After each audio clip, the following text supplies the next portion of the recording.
Opening Wano's borders will be a lot more complicated than you think, because it's going to require gigantic geographical change that will fulfill the major prophecies of Joy Boy and the dawn of the world, and undoes the Kozuki clan's actions that closed Wano's borders 800 years ago. So I don't think it's gonna be as easy as Momo flipping over the open sign and saying, hey, we're open for business. Instead, Momonosuke is gonna have to do something a lot bigger, and luckily in the manga, the key to opening up Wano's borders may have just arrived. Before we get started, I want to give a shout out to Reddit user Universal Nexus, who made this fantastic theory on Reddit that I'm taking a lot of inspirations from. I highly recommend you go check out their theory because they dive into a lot of other stuff. They'll be linked in the description. But without further ado, buckle up, subscribe, and drop a like if you have a good time. The first thing I want to break down is why we are opening Wano's borders in the first place, because the answer to that question is actually going to be a big hint at how Wano needs to be open. So as far as the reasons why Wano needs to be open, I think when we examine things, there are really two main driving forces behind this goal. And those two things are the inherited will of Kozuki Oden and the dawn of the world. And after hearing that, some of you already might be commenting that those are the same thing, and I do agree with that, but more on that later. Because the first thing I want to talk about is Kozuki Oden's dream, because that's really the thing that started all of this. He was the person that started this whole thing by passing on his dream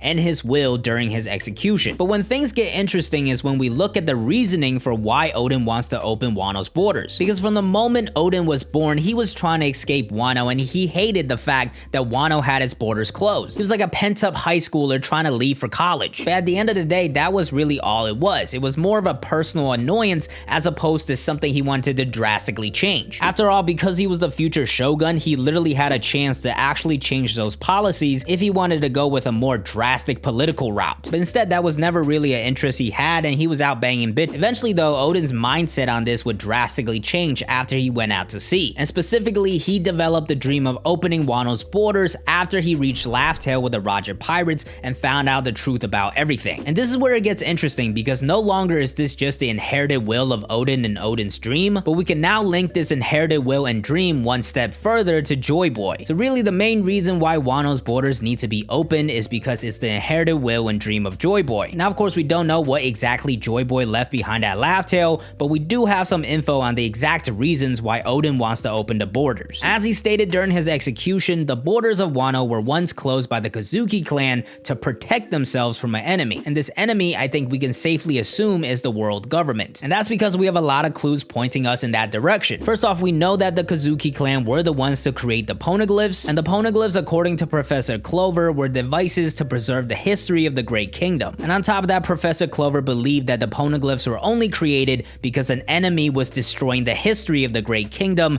and that enemy was the world government. So with all that information, if you connect the dots, it means that the Kozuki clan were at the very least very strong allies to the Great Kingdom, and the Great Kingdom and the Kozuki clan both had an enemy, which was likely the world government. So with that information, we can establish that the reason Wano was closed was to protect itself from the world government. And I want you to remember this point, because the reason why Wano closed in the first place is going to be very important later. But for now, let's jump back to the present, because it's now time to once again open Wano's borders. And the reason for that, as Oden says during his execution, is because of a prophecy. And that prophecy states that a certain person that the world has been waiting for over 800 years will finally show up and overturn the world, and Wano needs to open its borders to welcome that person and help that person. And that's pretty much all Oden said during his execution, and everybody just bought it. They were like, I don't know who this person is or if this prophecy is gonna come true, but let's do it. So yeah, for the people of Wano, Oden's speech and his sacrifice was enough for them to carry on his dream, but it's still not quite enough information for us to figure out why Wano has to be open. Because if the reason was really as simple as welcoming this person from the prophecy, it's not like they can't get into Wano by any means. After all, Wano does have an elevator that you can take straight to the top, and as we've seen throughout the Wano arc, a lot of people have gotten into Wano with just a little bit of difficulty. So simply welcoming and helping this person can't be the main reason why Wano's borders need to be open. So we're gonna have to dig a little deeper to figure out the reason, and the first thing we discover is that this prophesized person is actually Joy Boy. Because before Oden arrived in Wano, he literally said that Wano needs to open its borders before the day Joy Boy arrives. Now the next question you might have is, who is Joy Boy? But that's an entirely different deep dive that I definitely want to talk about, but I will save it for a different video, or else this video is gonna get sidetracked. So for the time being, let's just establish that Wano needs to open its borders to welcome and help Joy Boy. But even with that Joy Boy information added in, it's still not enough to figure out why Wano needs to be open. So next we have to look at information from Yamato through Oden's journal. And through Yamato we find out multiple multiple things that kind of fill in the blanks of this prophecy, which is that when Joy Boy arrives to overturn the world, there's going to be a great war, a flood of new pirates, and they will be the ones to defeat Kaido. So with that information, we pretty much get the full picture, which is that Joy Boy is coming and he will help take down Kaido, and that's why Wano has to open its borders to accept him and help him. But still, even with that full picture filled in, it still feels a little disconnected from the goal of opening Wano's borders. Because once again, it's not like impossible to get into Wano, many people have done it in this arc. So the reason and the goal still don't really make that much sense together,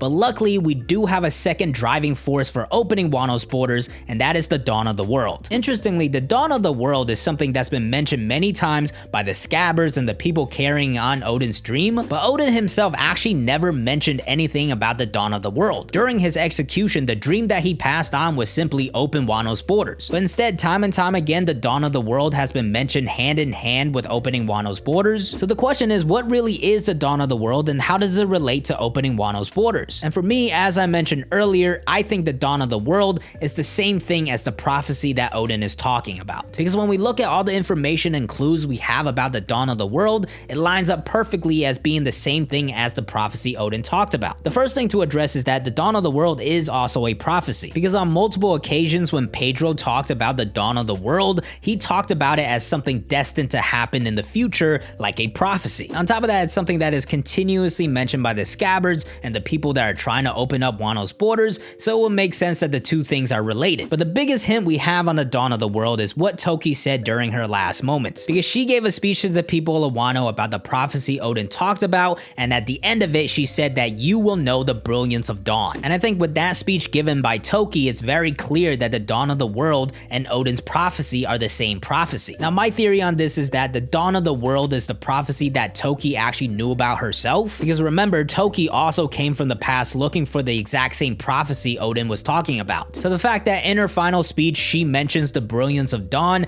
I think that's what she knew her prophecy as. But even if my theory on that is false, it doesn't really matter, because Oden also knew about the dawn of the world, despite the fact that he never talked about it. And that's because Yamato also knows about the dawn of the world, and the only way for her to know about that is through Oden's journal. So in my opinion, I think it's very clear that the dawn of the world is the same exact prophecy Oden was talking about, and that adds another piece to the puzzle, giving us the full reason of why Wano has to open its borders, which is that Joy Boy will be coming to bring us the dawn of the world. So now we really only have one last thing to figure out, which is what is the dawn of the world. And with this topic, just like Joy Boy, you could definitely do a major deep dive on and talk about all the symbolism of sun and the moon, but I also feel like you don't need to do that to answer this question, because I think the answer is simply bringing freedom to the world. First off, as far as freedom goes, it's really the brand of One Piece and the core theme of One Piece. It's a theme that is emphasized time and time again through Luffy's principles and also pretty much every single arc. From Arlong to Alabasta to Dressrosa to even Wano, we continue to see people getting liberated and free. So we know for certain that freedom is a major theme in One Piece, but you might be wondering how that relates to the dawn of the world. And I think the easy answer to that is once again looking at Toki's speech. Because in Toki's speech, she talks about the idea of dawn as a new day starting the day Joy Boy arrives. And by tying Toki's speech with this other line about Wano entering eternal darkness with Orochi's rule, I think it's very clear that the dawn symbolizes freedom. So Joy Boy bringing dawn to Wano is Joy Boy bringing freedom and defeating Kaido. So the dawn of the world means bringing freedom to the world, and we all know that only happens if you take down the world government. So with all that combined, we have the real reason why Wano needs to open its borders,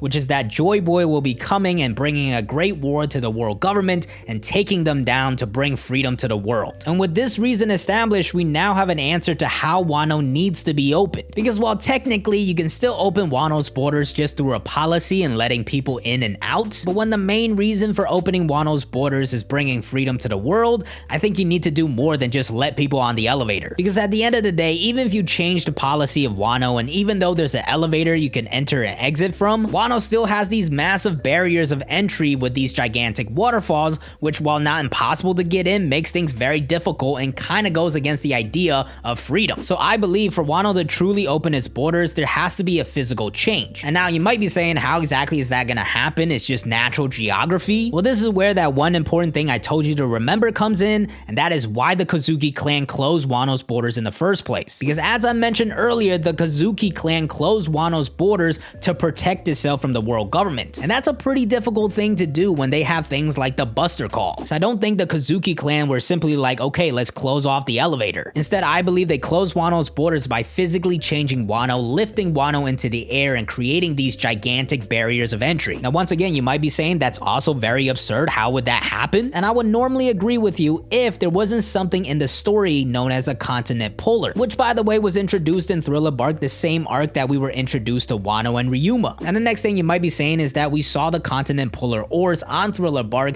and he's definitely not big enough to lift Wano in the sky. And this is where I'm gonna get into theory territory and say that Oars is not the original continent puller. Now, previously I've straight up just called Oars a fraud and said that he's probably a fake science experiment, but maybe he's actually not a fake ancient giant and instead just a long-time descendant. Either way though, I still think the original ancient giants were much bigger and actually big enough to justify the name of a continent puller. And what makes things interesting is when we look at the actual map of Wano, which literally looks like a puzzle for 2-year-olds, hinting that maybe this country was a bunch of different continents pieced together as one. What backs up this theory even more is the different climates each region has, which we've never seen on any other island besides Punk Hazard. And also there's the fact that there's Onigashima, this giant ass Oni skull that feels completely out of place. Now I'm not exactly sure if that's the actual skull of the ancient giant that pieced everything together, or if it's like a gravestone or from Jaya. I have no idea. But what I do firmly believe is that Wano was put together and lifted in order to close his borders, and now that has to be undone. And luckily, one giant ass elephant just arrived that could help with that. Now, as far as Zunisha goes, there's a lot of crazy theories right now. Maybe it's Uranus, maybe it's Pluton, maybe it's an island that ate an elephant fruit, maybe it's an elephant that ate an island fruit. To be honest with you, I have no idea. I think it could be any of those things. What's important to me is that Momonosuke could command it, which means that there's now actually a physical way to geographically open up Wano's borders. And if there's still any doubters out there that think Zunisha can't do this, let me just remind you that Zunisha is 35 kilometers tall. Just for reference, Fishman Island is only 10 kilometers deep, which means if Zunisha was standing next to Fishman Island, the water would be barely above his knees. So Zunisha is absolutely big enough to completely change Wano's landscape. And the final thing that makes everything come together is Momonosuke's role, because he could command Zunisha. And I think that's the reason why Momonosuke is so important and that he cannot die. Some people took that line and theorized that Momonosuke was maybe Joy Boy, but I disagree with that because the way Oden has talked about Joy Boy, it feels like a title that anybody can earn. But when Momonosuke read the journal and realized that he cannot die, it seems like he read something that is specific to him. And I think the responsibility that is specific to Momonosuke, the reason he has to be alive, is not only fulfilling his dream of becoming the Shogun, but also fulfilling the dream of Oden and Joy Boy and literally opening Wano's borders. Not gonna lie to you guys, that last take just took me like 20 tries. So let's just play rock, paper, scissors. If you lose, you have to like and subscribe and watch this video. Rock, paper, scissors, shoot!